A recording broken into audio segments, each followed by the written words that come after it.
Hello everyone, welcome back to Indiana Kayak Fishing Journal. Today, the footage I have for you is more spring steelhead footage from March the 14th. Kelly and I went back up to Trail Creek in Michigan City, Indiana to try for some more spring steelhead.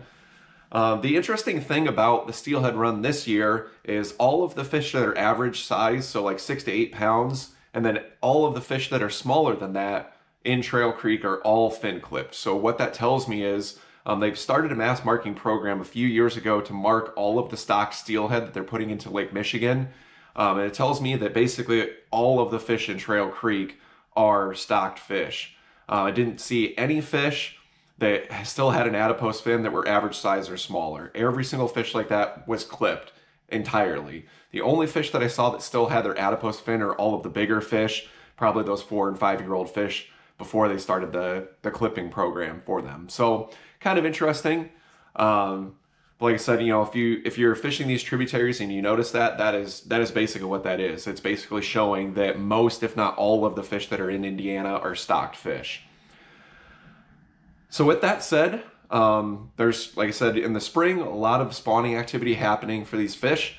So what I want to show you today is some of the things that you can do to be more successful, not necessarily targeting spawning fish, but targeting fish that are around spawning fish.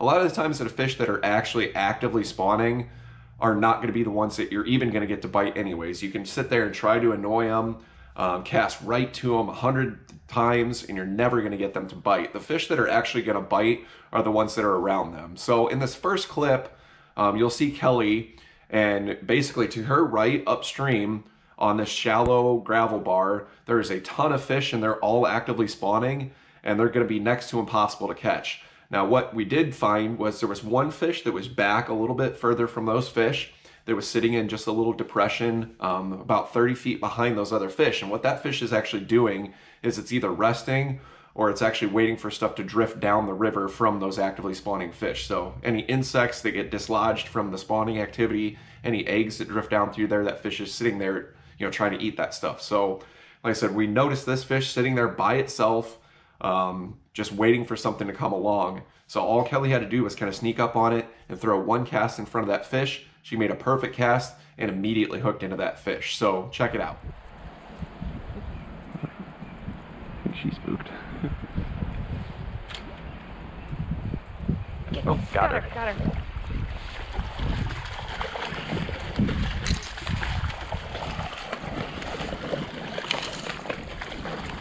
That's good. She doesn't have much energy though, does she? No. Yeah, she's kind of done already. Yeah. Probably net her here in a second.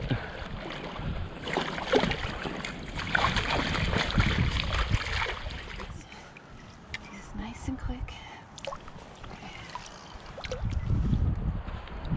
Hold it up close to your face. Good? Yeah. She's good. She's pretty. And there she goes. Let's get out of the water. So at that point I started fishing, and I was fishing this deep pool that I'm sure there was fish in there, but I'm basically just blind casting, hoping for a fish to just come out of nowhere and eat my spinner. But what ended up happening is this fish actually shifted back, and I made a cast in front of it, and it actually followed the lure over to the bank, and I left the lure in the water as long as possible, and I was reeling it as slow as possible to give that fish time to come over and eat it if it wanted to, and it just barely sucked it in and ate it. Well, once I got the fish in the net, I realized why. This fish was really deformed. It had this huge curve in its spine, so I actually ended up calling it the scoliosis fish. But just a really weird looking fish. It's actually amazing what a fish like this can survive. You know, that fish still made it all the way back out to Lake Michigan, grew into a good sized fish, and then came all the way back up Trail Creek and made it all that way with no problem, and then just took off out of my hands really well when I released it. So it's just, like I said, it's absolutely incredible what these fish can survive.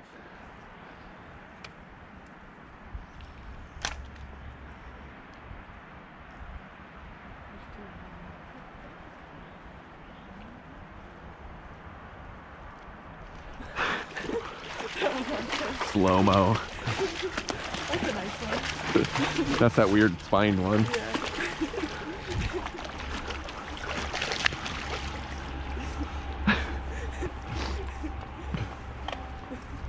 I'm your sweetheart. We'll get you going quick. You've had a rough life. We'll get you going. Okay, there you go. Still strong. It's amazing what they can survive. So this next fish that Kelly catches, very similar story to the first one. Actually behind us or to our right up the river, there was a whole bunch of spawning fish. And we were actually fishing to a few fish that were basically right across the creek from us. And then I turned and looked and I spotted a fish downstream of us all by itself, just down there hanging out. And Kelly made one cast to it and it ate too. And it was one of those ones where I actually didn't have the camera on because I wasn't expecting her to hook up. And like I said, she made one cast and that fish immediately ate. Like I said, you can tell it's a spawned out female. She's just back there either hanging out or starting to head down the river or waiting for stuff to come to her so she can eat it. But there's no way. Just stay right here. I'll get her for you. Try to keep her out of whatever. You got her, you got her. I don't know, it's still sitting there. Yeah.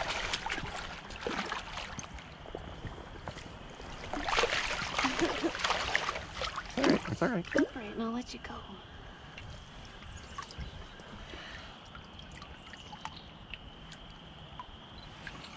Yeah, that. Sorry, fish. It's okay. Here. Oh, just, yeah. You want me to just let her go? Yeah. She's pretty. Yeah.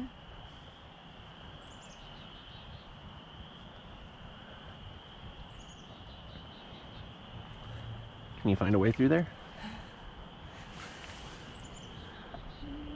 Where'd she go? Oh, there she goes. What the hell just happened to me? Woohoo! We got another one. We got another fish. This next fish is another fish that's kind of typical of what you can find if you cover enough ground and walk up and down the banks of these creeks. I spotted this male that was all by itself, made one cast to it and it ate immediately. Not a real strong fight from that fish, but it was really pretty.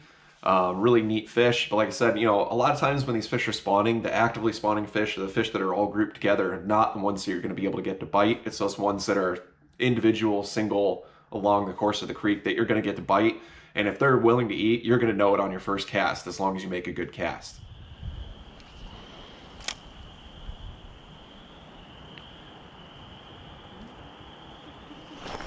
Got her. Oh, and he's in zero water.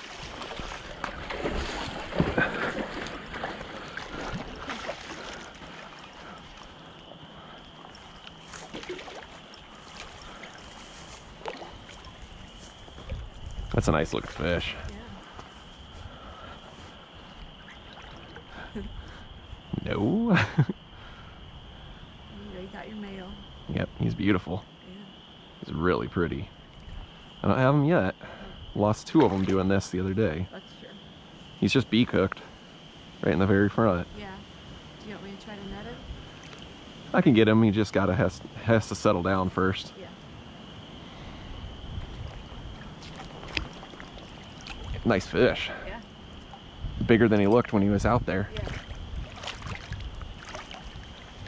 Yeah. Trying to force him in. He didn't want to. Come on. Leave me the hell alone, dude.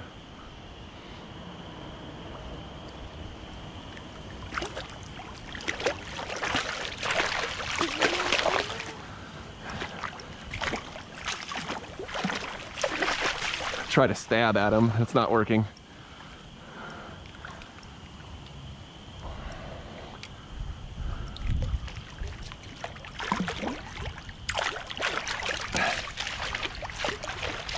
Got him that time. I got him that time. That is a beautiful fish. Okay.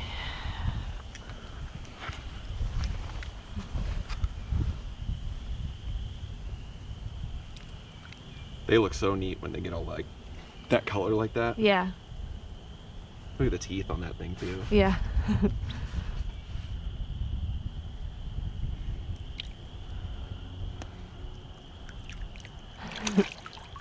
See you later, bud. All All right, this last fish was pretty much the fish of the day. It was the nicest one that we caught over the course of the day. We were actually walking back downstream, and I told Kelly just to keep her eyes open, for any targets of opportunity. You see a fish or a pot of fish or something as we're heading back down. Maybe we can make a couple casts to them and see if we can get them to bite.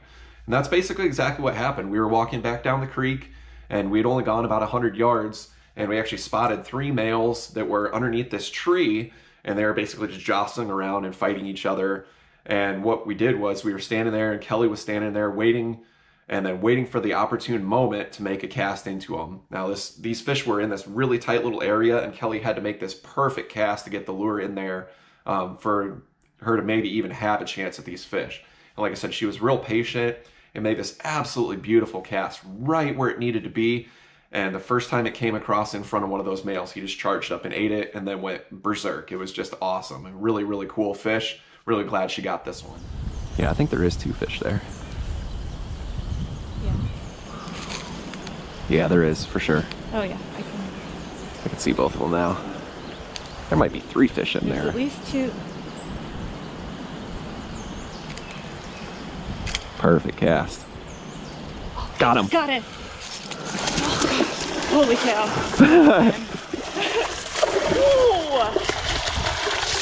No. Yep. Just guide them away from stuff wherever you can. Oh, that's a nice one. Yeah, it is. Ah! Slippery. It's really slick, so I'm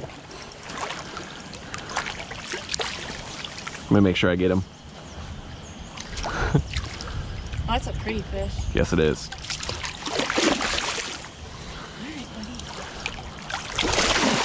Oh crap. Oh crap. Keep him this way, keep him this way. Oh man. He's full of energy. You got him hooked good, so. Alright. Woohoo! That was crazy. That was crazy. That was awesome. Oh, he went nuts. Yeah, he exploded when you hooked him. Slide that hand up underneath him. Yep. Alright, buddy.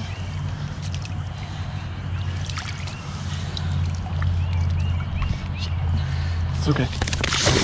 It's okay. I got a picture. It's all good. All right, well, that's going to do it for the day. I hope you guys enjoyed more spring steelhead footage. I really love fishing with my wife. It's great getting her out on the water, especially when she catches some fish like she did that day.